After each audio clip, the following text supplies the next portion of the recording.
Hey everybody, welcome to Yoga-ish. I am Jason Crandell, and I want you to know that this episode and all of our Yoga-ish episodes are mostly a conversation between Andrea Ferretti, who is my wife, and I about our lives. They're about what's happening for us this week. They're about our personalities. They're about our inner lives. They're about the dynamics between us in relationship. Sometimes there's some practice information or some practice reflections or advice, but really this episode and the yoga-ish conversations, they're just about life. If you are looking for more deep, detailed educational information about practicing and teaching yoga, we have tons of content on this channel for that. So if that's what you're looking for, search around and find more of that technical information that's gonna fuel and inspire you. But if you wanna sit back and enjoy a little bit more of a casual conversational ride, I hope you enjoy the episode. Hey everyone, I'm Andrea Ferretti. And I'm Jason Crandell. Welcome to Yoga-ish. We've had a brief little break. We've not been week to week, but I think we're bi-weekly, every other week. You know what? We are when we are. Is every other week a fortnight? I have no idea. I believe it is. No, I believe it's a fortnight. No. 2 weeks means a fortnight. Oh. But I don't believe every other week means a fortnight. Does that make sense? Sorta. So listen, I have started a new project and I am in over my head. Yeah. Do you know how I get really excited about things? Yeah. And then I start doing them. Yeah. And they start to feel like a lot. And then you're not excited anymore. It's kind of like, I imagine I'm like a dog with a new toy and I'm just like shaking my head a ton with it. And then I get overwhelmed and don't know what to do with myself. Yeah. So my project, as you know, I have taught a lot of teacher trainings in my life, both in person and online. But I've never documented the process. And I had this idea of during my 200-hour training that I launched about a month ago, maybe a little bit more now, about a month. I had this idea that after each week, I would record this like simple 15-minute recap for the students, and then I would upload it into the course. And the recap would really focus on what we emphasized in our live sessions. And I thought it was a really good idea. I still think it's a really good idea. But then I realized it would be a nice mini behind the scenes documentary project to release as a serial podcast and on my YouTube channel, right? So that was the idea, right? And to really record essentially like 15 sessions as people go through this training. Because to me, it's a really interesting process to go from having never taught a yoga class to teaching a yoga class. We just learn so much. And as yoga teachers, we all have empathy for the process, but we've all forgotten what it was like, right? And also for me, I love coaching new teachers and teaching them in what I think is a scalable way to become an effective teacher more quickly. Like for me, I just kind of stumbled along, right? And so I decided that along with this project, and this is honestly what has made it nuanced. This is what has made it complicated, is I decided that I would do interviews with people while they're going through the training. Yeah. So it isn't just me musing, hey, we did this week. This is what we focused on. This is why we focused on it. But I would interview a dozen people as they went through the practice, or it's like as they've gone through this transformation, right? This like becoming a yoga teacher transformation. Yeah. And Dozen people. Good idea. Yeah. It's a great idea. Remember when we did that feature for Yoga Journal? Remember how many people we did? No. 3 people. Yeah, we did 3 Yeah, people. we did 3. And we had a staff of, like You had a 25. huge staff. Yeah. So, okay. So I'm going to stand behind the reality. I think this is a great idea. I think people are going to enjoy it. I think that it's really good. And I also think it might be the end of me. You say this with everything. I know. I'm so drama. Say this with everything. Yeah. And here's what's coming up for me. Okay. Is it positive, chat? It's chat. I'm going to say it's kind of positive. I'm going to say I'm going to take this from you. Okay. Because I actually took this from you recently when I ordered the standing desk and it worked out great. Just do it. I'm going to say no. So basically, there's a lot of things that you do not ask permission for. You ask, the expression, don't ask for permission, ask for forgiveness. That's you in a nutshell with stuff for our home. You buy whatever you want. You decorate however you want. And then I usually love it. And only sometimes am I like, hey, I would have loved to have had some input in that, So recently I wanted a standing desk with a treadmill and you threw a little fit. And I said, I'm not even going to talk about this with you. We're not talking about it. And then I went ahead and I ordered it and I figured out where it could fit and it's perfect. And I don't even have to ask for forgiveness. I'm not going to deny this. Yeah. Okay. First of all, thankfully, I'm very Midwestern and thrifty. So everyone can be sure I'm not impulsive when it comes to anything. No. Right. But what did I tell you? So we can just round out this story. What did I tell you the other night when we were standing in our bathroom? You said, I'm sorry, you were right about the desk. See? Absolutely. That's what I mean. Unprompted. But I learned, in the past, I would have been like, but Jason, I want this and I want that. And here's why I want it. And then I just learned, I'm going to be more of an adult and do what he does.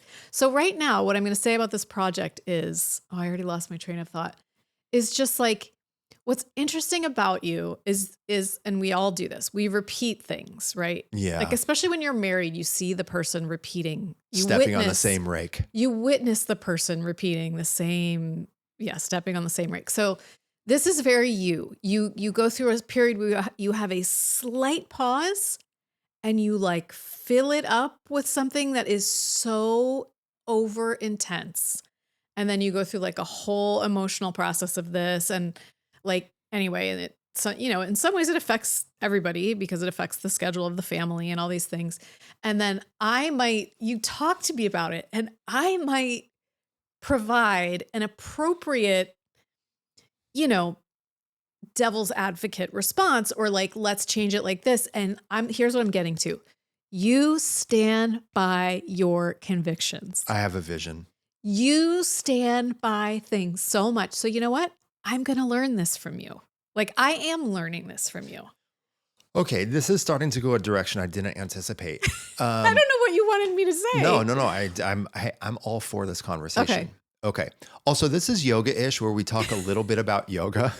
And mostly process but our we lives. mostly process our lives. Mm-hmm. And I think they can be helpful for others. Yes. If not, we teach all sorts of other things on our other podcasts and so forth. So check us out there if you want me to tell you what to do with your toes in down dog. The picture that I feel is being painted in this scenario is I am the stubborn one.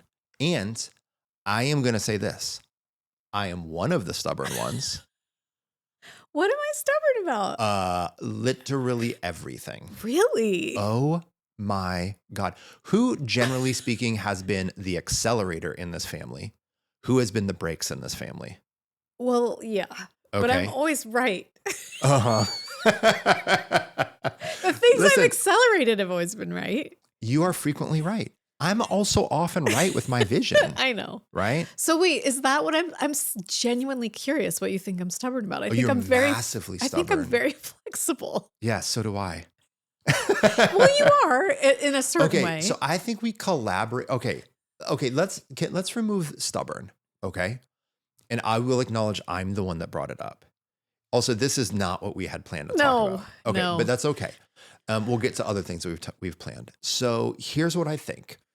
I think that both you and I are headstrong, and I think that both you and I have strong feelings, and I think both you and I are creatives. And that we have visions for our lives. Yeah. Right? And so for me personally, where this plays out most frequently is in my work.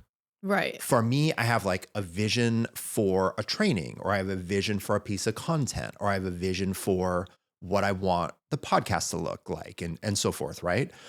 So, and that's where I am compelled. That's where I am driven, right? And I'm driven not so much from just like a results based worldview. I'm driven because I am driven to create things. Like this is my creative. I think for you, the creative is and the vision is more about our family, our parenting, and life. I don't think it's very creative. I think it's very practical. Okay, I don't mean creative Yeah. like, we're like drawing unicorns. I mean creative in like you have a vision to create a scenario. It doesn't mean it has to be like an unheard of scenario. It might, at times it's conventional, but I think I am very action oriented when it comes to work. You are very action oriented when it comes to parenting and family. Does that make sense? Yeah. Yeah. Yeah. I think those are positive. I think these are all positive attributes. But what I'm saying is I don't think I'm the only one that has like a headstrong creative vision. I think you do too. That's good. I don't see the stuff I do for our family as very creative, unfortunately. Well, I think you're misreading creative. I mean, like when I say creative, I mean the drive to manifest a thing. It doesn't have to be a thing that no one's seen before. Yeah. Makes sense? Yeah. Okay. And I want to circle back one more time to me. And I have strong feelings and I have strong opinions, oftentimes about things I have no information about. It's very annoying, right?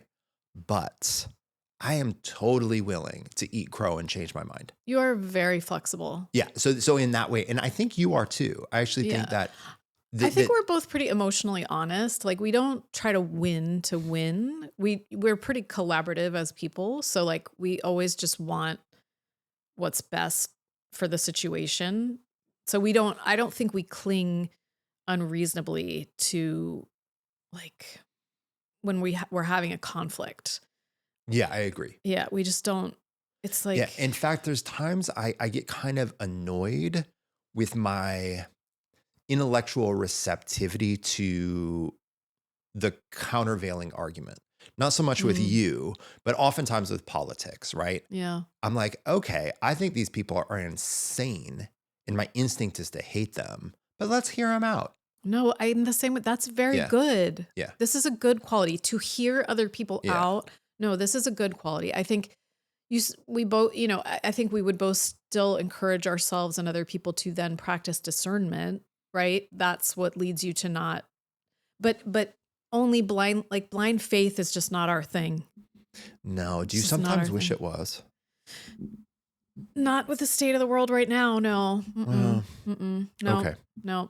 Let me just say one more thing about when you were saying you think I'm creative, have a creative vision. I think with the way that it feels to me with, how did you put it? Like taking the lead, accelerating certain things in the family decisions, things like that, is that I have a very intuitive sense of relationships and people. It's like, I always had like a hyper awareness and a hyper empathy growing up and of what was going on in my own family and a lot of the dysfunction. And I've made it it's kind of just like a natural life submission to create a better family situation for myself. Not that I didn't have a horrible family. It's just, it's hard to talk about, but, and I just have I think, you know how you say, I'm really great at teaching yoga. I'm not great at many other things. That's how I feel about like my emotional intuition. Yeah. I am really good at like reading people, reading situations, figuring out communication gaps, figuring out developmental gaps, getting support. Like that is my gift. And I sometimes feel like I'm not that great at everything else, but like I'm good at that. And that's, I think, why I cling to those, things that I'm trying to do more than elsewhere. Yeah, I think so. Can we circle back to something semi-benign Sure. but related? hmm Are you liking the whole stand-up walking treadmill desk phenomenon? I do like it. I like it very much. And how frequently are you using it? Well, I got stomach flu for the past 2-3 days, so I didn't use it on those days, although I really wanted to. But I use it every day. So I am a fast walker, hmm and I feel like you're a fast I walker, am. right? We lived in cities. We were like walking commuters for a long time. hmm For a short person, you can keep up. Yep. So it's just its own vibe, the whole Yeah. walking desk thing. Yeah. It's just to kind of like move. Do you feel like it helps you focus? Although when you sit down at a desk, you are focused. That's what I can tell people about you. hmm It is a superpower. As I've gotten a little older, though, I would say not as I've gotten older. I would say when I became a mother and my life became much more active throughout the day than working at a desk job, I started to realize how nice it was to be active. And I started to realize how disgusting I felt sitting for hours at a time, which I Yeah. never felt that before. So a lot of it is just like I realize, yes, I'm not walking fast on my walking treadmill. I'm walking pretty darn slow. But it is so much nicer to be checking my email and doing mindless work when I'm walking a little bit than to sit down. I Yeah, just that don't makes enjoy sense. it anymore. Yeah. If I'm going to write an essay or, really do some thinky work, I have to sit down. I can't really do that. But today, we have a new person assisting us, Matthew Shaw, and he's great. And if you haven't met him, I'm sure those of you listening will meet him at some point. But today I had a few little tutorials I had to do for Matthew, and I use like a Loom kind of tool. It's on Vimeo, but it's the same as Loom, where I do like little videos with screenshots and walkthroughs. And I'm like on my treadmill as I'm talking to him, I'm like, sorry, Matthew, I got this new treadmill. But Yeah. it was so nice to be able to just do that instead Yeah. of just sitting for 45 minutes. Okay, so let's go a little deeper into this. Not the treadmill thing. I brought that up. Let's move on from Okay. this. So my project is the documentary series on the 200-hour teacher training. Mm-hmm. Talked about that. I can imagine that we're going to process this again because this is going to be many weeks long. Already, everybody, set your agenda to listen to this and watch it and tell me you like it because it's sucking the soul out of my existence right now. Actually, it's not. I'm very excited about it. It's just stressful. You, on the other hand, have a different project, and I'm wondering how that project is going. My Which writers is crew. Your writers group. We Yeah. hosted a writers group. Yeah. It felt very much like a salon. I felt like it was I'd really aged into like a liberal society member. Really? Yeah. It's just a bunch of women like in a room. Everyone was a writer. Yeah. It was I don't mean awesome. it bad. I don't mean it bad. I don't even know if they were all liberal. It was awesome. I don't even know, but I just mean like I felt like a patron of the arts. Oh, how lovely. Yeah. How lovely for you. Yeah. Yeah, no, it was great. It was a wonderful experience and meeting. And I think one of the things that was really neat about it is that each person it was all women. Each woman had a really different type of project she was working on. So one woman is working on a thriller, a fiction, obviously, but a long form thriller. Two women were working on plays. One woman was working on like children's stories in a video format for YouTube. One woman was thinking about maybe writing a romance. She just published a children's book, and she's like, I want to do like a 360 and go opposite direction. So toward the end of the meeting, I said, I have no idea what I want to work on right now. Can I pause you? Mm-hmm. Did you have, prior to this meeting, have you had within you this like visceral urge to write again? Yeah. Okay. Yeah. Um, I mean, I always have a visceral urge to write, Okay. which maybe I guess I don't really talk about it, but it's like breathing for me. Okay. Yeah. But what I said in the meeting is I have no idea what I want to do because I have spent my whole career, in a sense, writing or communicating, and I've made attempts to kind of do it in my own voice. Like my Substack is definitely my own voice, but I have a really hard time being consistent for many, many, many reasons. Um, and so I'm currently like having a hard time figuring out a larger project or figuring out my voice aside from the voice that has always been the voice that writes about yoga or meditation. Yeah. And so this really funny woman in the group, I loved her like immediately, said, I think they've beaten you down, meaning just like work, writing for work. So I think you need to like work on something that's not going to have an end, that's not going to have an end product or something you tie all up in a nice, neat little bow and present to the world. Like you just like, and so that kind of led me to think, it's time for me to do morning pages again, which I haven't done in like probably 20 years. I have no idea what that refers to. Oh, okay. So morning pages, I believe, was first proposed by the woman who wrote The Artist's Way. The artist. Oh, you don't know The Artist's Way? Oh my God, No. how cute you are. Well, you know what's amazing? You're not really an artist. I was just going to say, unless you know The Artist's for Way. such an artist to not know what the artist way is. That's crazy. Although it strikes a faint note. Yeah. It Maybe was a I've really heard of big it. book in the 90s. Okay. I thought everybody who graduated from college around the time we did I read read that book. Swan's Way. I don't know what that is. So I went back and got myself a copy of The Artist's Way because probably the last time I had it, I lived on Haight Street. It was from so long ago. Yeah. And it's pretty funny to reread it because she talks a lot about like God infusing you with the power of blah, blah, blah. She's really into God and writing, which is so anachronistic to me, but I'm taking it more as like spirit, right? And like just that forces, like divine forces. So just the morning pages is just basically you get up every morning and you do 3 handwritten pages of journaling, and it's totally free form.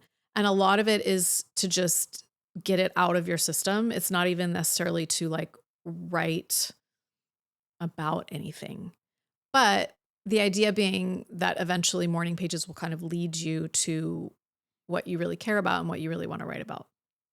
So it's been 2 weeks, I think, since my group, and I've done 0 mornings of morning pages.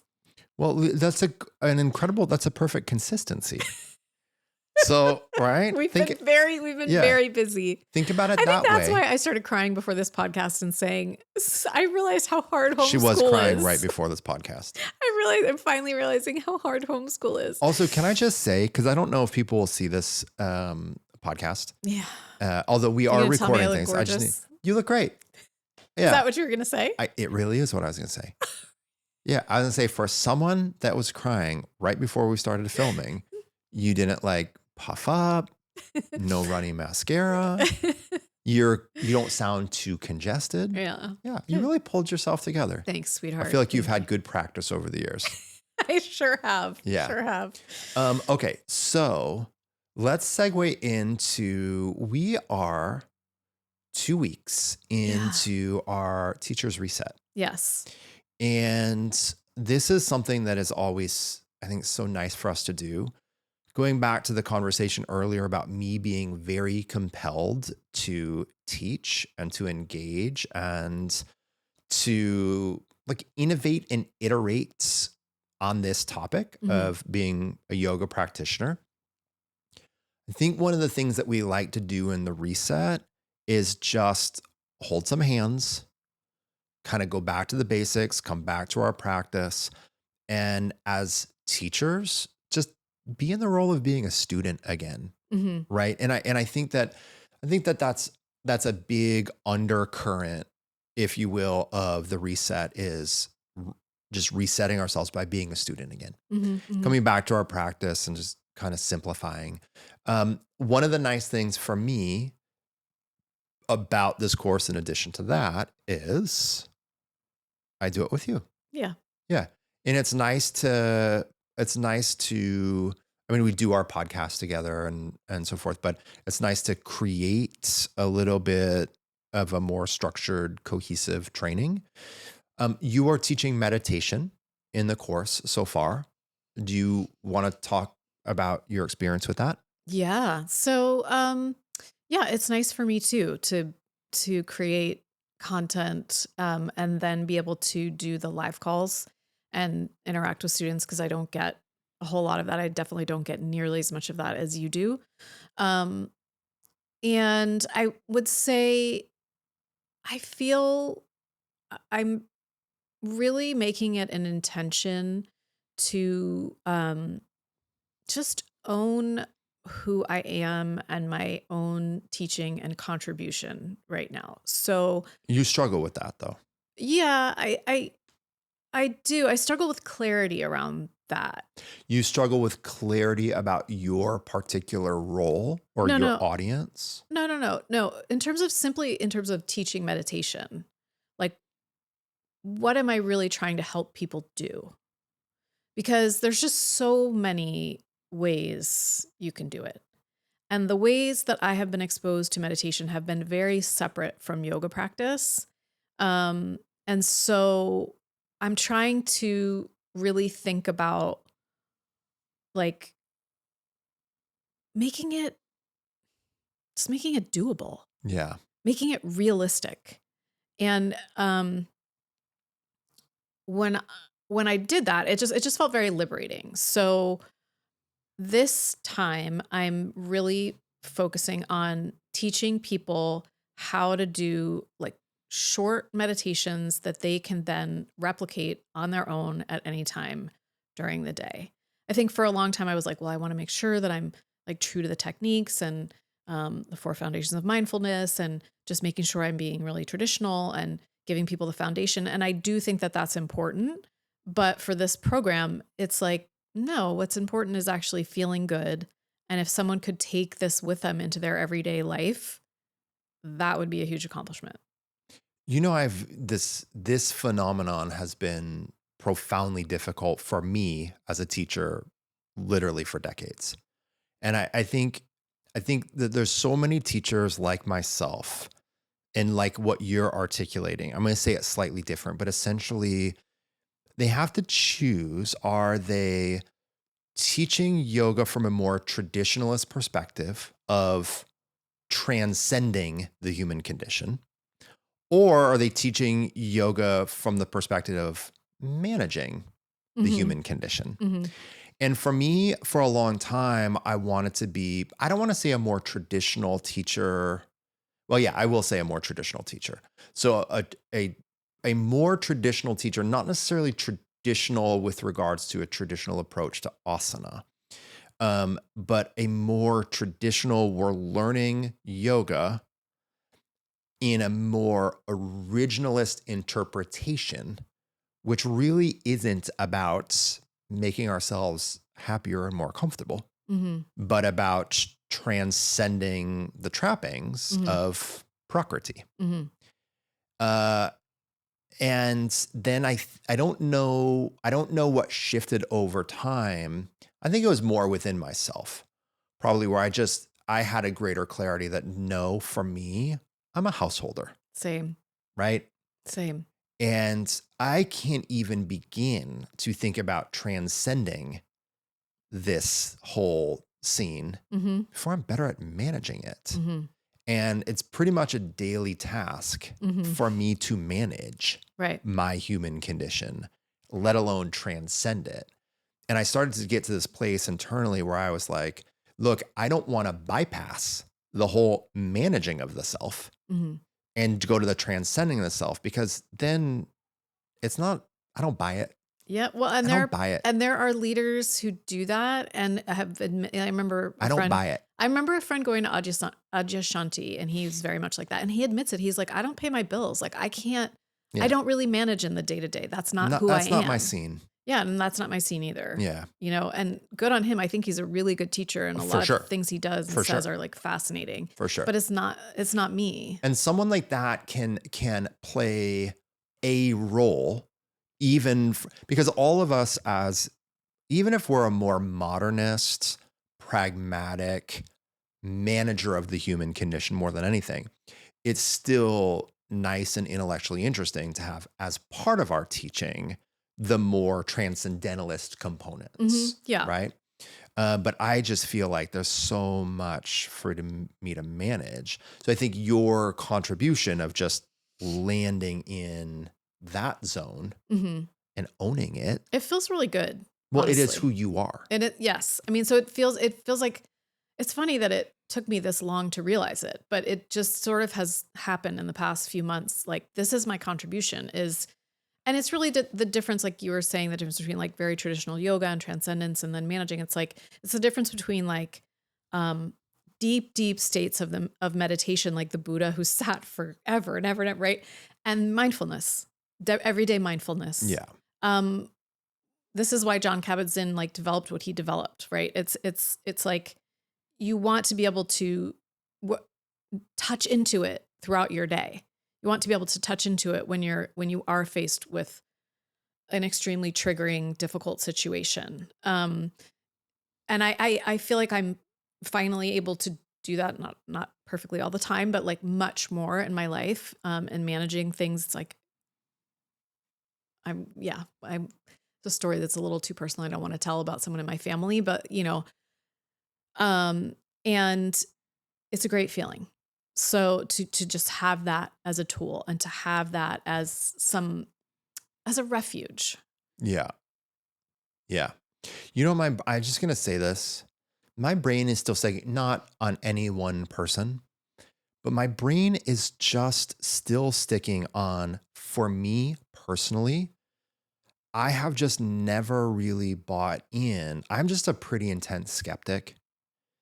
And I have never really bought in to anyone that has focused on teachings that emphasize transcending the human condition prior to being really good and skillful at managing the human condition. Mm-hmm. Right. Mm-hmm. And in fact, I remember reading this book a long time ago from this author that I appreciated, a Buddhist author, whose name is not coming to mind. But it was talking about Tantra and Tantric Buddhism. And he said something, I'm going to paraphrase it. He said something along the lines of, we have to use meditation to learn to see and manage our fundamental neurosis long before we start to play in the more exotic techniques of Tantra. Right. And I don't know that that's true. I don't know that that's the case for everyone, but that makes so much sense to my little Virgo linear brain. Right. Okay. Now this is going to be a big segue, maybe. When we were kind of laying out, we were putting our both contributions of what we wanted to talk about today. You put in 5 calls app. Oh yeah. What is that? And is that still something we want to talk about? Sure. So it's a political thing. Okay, so we're going to go there. Let's do it. I don't know. I mean, there's a lot going on Really? in the world. And No, you don't say. And it's so hard to know where to put your energy and to put your time. Fair enough. And so I discovered the 5 Calls app, downloaded it, and it just makes calling your representatives, if that's what you want to do, that's so cool. much easier. So basically has a geolocation, like you put in where you live, and then it tells you, who your 2 senators are and who your representative is, has their phone numbers. And then it has a list of issues and it says like, what do you want to call about? And let's just say I want to call about Elon Musk's takeover of the national treasury. I may have called about that. You click on that one and it gives you a script. And so I am notoriously like awkward on the phone, Yeah. right? Most people are these days. Yeah. But it's really not as effective to email. You can email, but it's really not as effective. So you make the call, and I mostly called our local representative because I don't know. I just feel like it's sort of the most effective thing. I mean, Adam Schiff is one of our senators. He's already doing a lot. And anyway, so called Levin's office, Mike Levin's office, and the woman picked up, and I was like, "Hi, my name is Andrea Ferretti. I live in Carlsbad, California, and I would like to talk to you, offer my opinion about," and it has this whole thing it has like a very strongly worded script. And of course I'm like, I'm not going to read this script once I get on and she's like, "Okay, can you tell me how you feel?" She was so nice. And I said, I just want him to make it more clear where his stance is on this. Like, I don't understand what his stance is. I'd like him to be more public about it. I like da, da, da, da, da, da. She's like, "Thank you so much. Tell me where you live. Tell me your address." And then I kept calling, and it's like gets easier over time the more you call. You kept calling different offices, not the same. Oh no, you just call every day. It literally takes 5 minutes. You just call every day. About the same topic? You could call about the same topic, because here's the thing. Those offices, like, they record, even if they don't give the message, they record the number of calls they get about an issue. And they can take that to Congress with them. They get, like, Murkowski in Alaska. She said, I can't remember what the number was, but she said, like, normally they get 1,000 calls a day or something. They were getting like 1,000 calls an hour. So it's like the more calls people are making, the more it's recorded. That's interesting. Yes. Yeah. So that's, nice. That's what that is. Would you like to talk about, as we start to wrap up? Yeah. Would you like to share? Can I tell my favorite story of this whole past 2 weeks? Yeah. Yeah. We're both gonna land. We're both gonna close out. Mm-hmm. Doesn't mean we're in a rush, because these stories might take a little bit of time. Yeah. On our little fun times. Yeah, little fun times. Our little fun times. Little fun times. And can I just say something? Yes. I struggle having fun times. Yes, you do. You do. Yeah. But I'm proud of you, because I had a fun time. You had a fun time recently. I was out. I like to be in bed by midnight East Coast time. Yeah. Yeah. And you were in bed after. Well, I was in bed by midnight essentially West Coast time. I was in bed like 9 a.m. GMT. Oh, wow. Yeah. Yes. Yes. I mean, that was pushing. That was pretty much an all-nighter. I was really excited for you. And then the next day, I think, was the day you came up with your plan to do a docuseries that will preclude you from being social for the next 6 months. Okay. So you met. Okay. I had just the most fun, weird little thing happen. Yeah. Okay.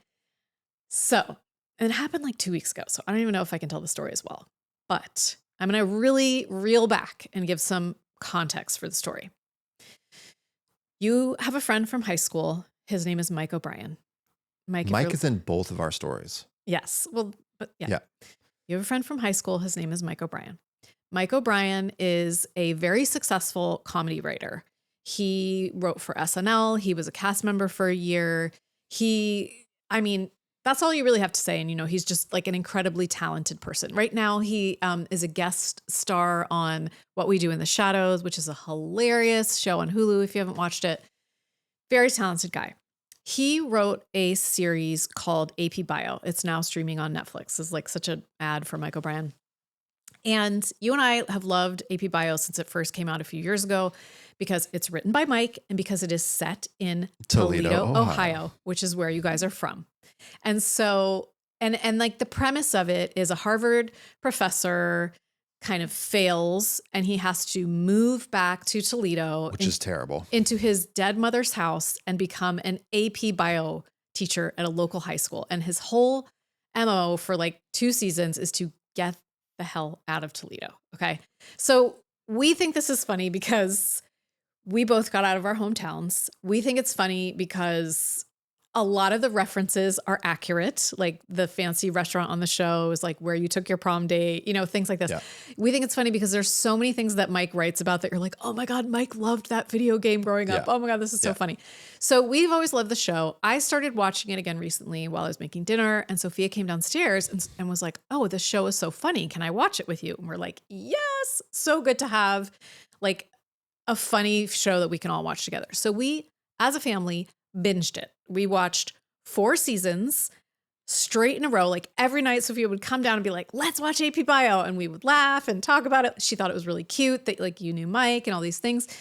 So for like whatever, 48 nights in a row, we're watching the show. It was quite a marathon, it was like really on the brain. Yeah. We finished the show. And 2 days later, Sophia and I are in our local coffee shop.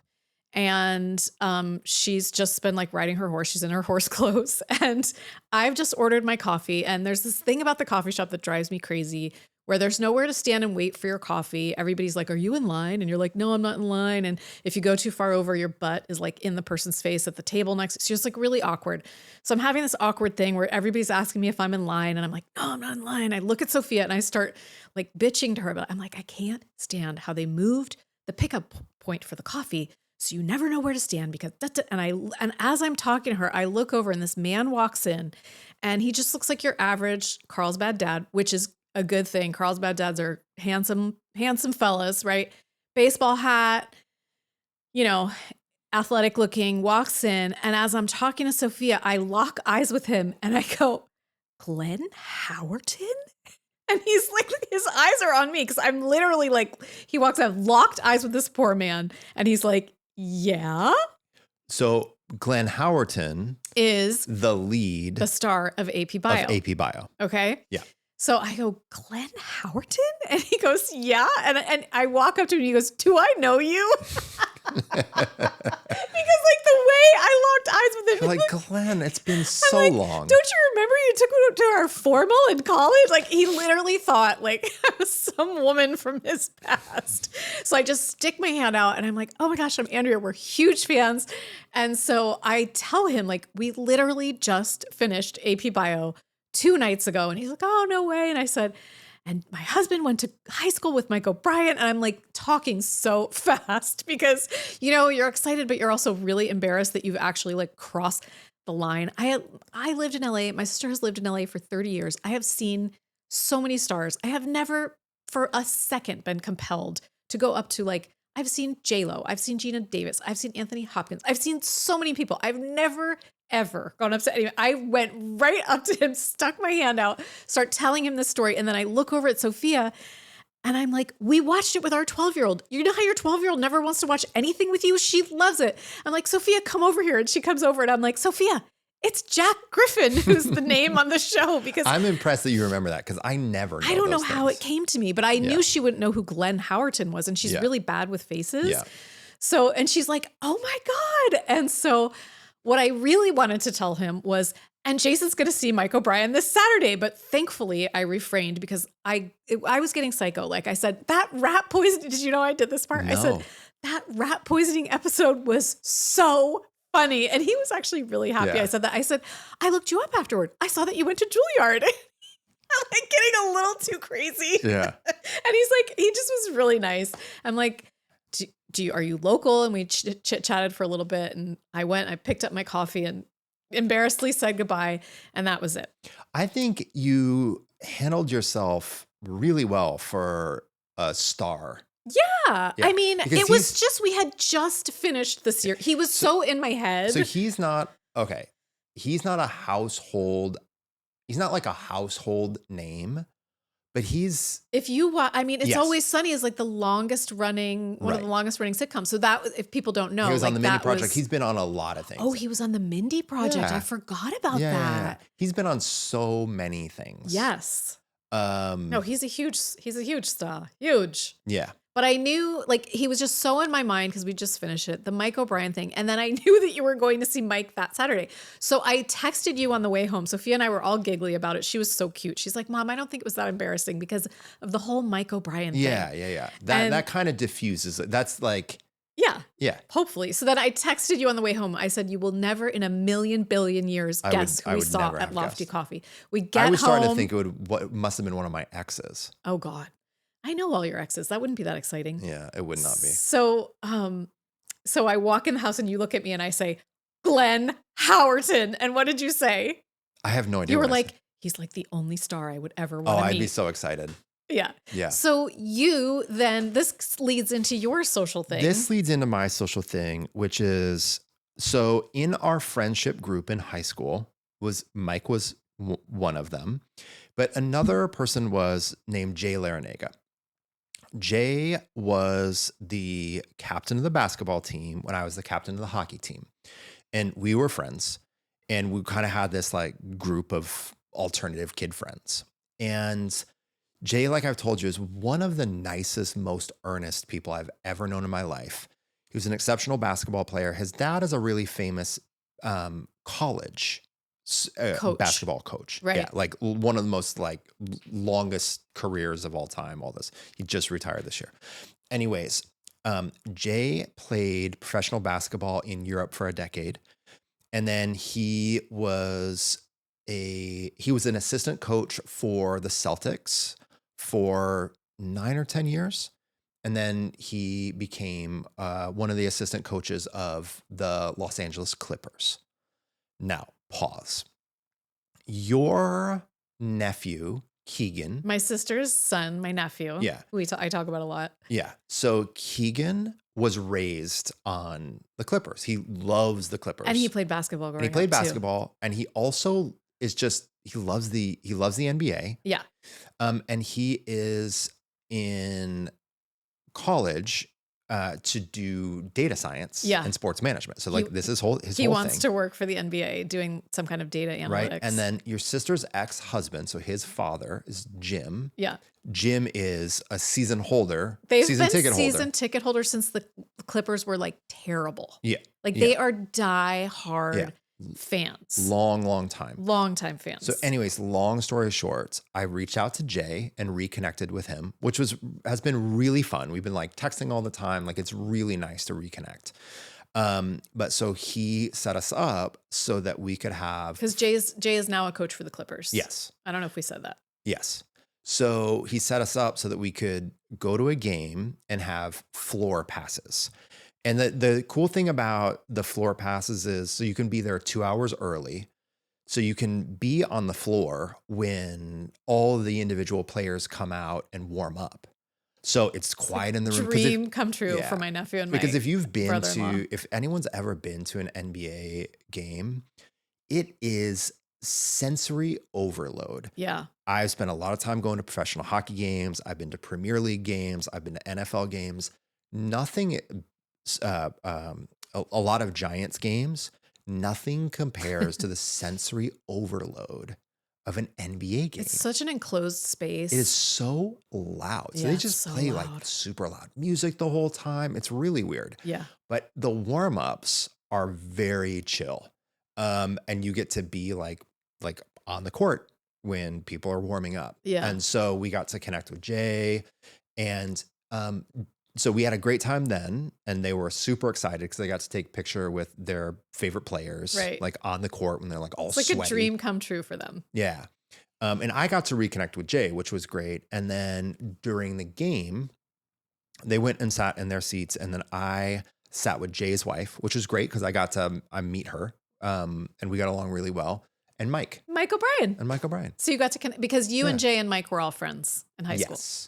And they have stayed more consistent friends because when Jay was working, so Mike was on SNL for 6 years. So it was the same years that Jay was in Boston with the Celtics. And so they were on the East Coast together. They were on the East Coast and Jay they would be in New York all the time. Yeah. So yeah, that's our So I had already, touch of fun. because I was so excited about Glenn Howerton and because I knew like there was a very strong likelihood you would just forget or not want to talk about it with Mike. I DM'd Mike on Instagram, was like, oh my God, Mike, he doesn't even, I mean, he knows me as your wife and we've actually had, interestingly, like did I ever tell you we DM'd about the hummingbirds because he had a hummingbird in his backyard and we had a hummingbird in our backyard. Yeah. But I did tell him the story about seeing Glenn. Yeah. And then you got to see him and yeah. All right. Well, that's our recap. That's our It's been recap. a lovely little free mental space. Now I got to go start stressing out about how to deal with all these interviews and the footage. I'm in too deep. Yeah, everybody, I am in too deep. Okay. So here is a situation where it's super hard to delegate, but this might be the project that pushes you over the edge and you delegate some things to Matthew. We'll see. We'll see. Oh, God. Look at that face. Oh, Why? Lord have mercy. Why? Okay, we got to come to a close. Love you. Bye. Bye.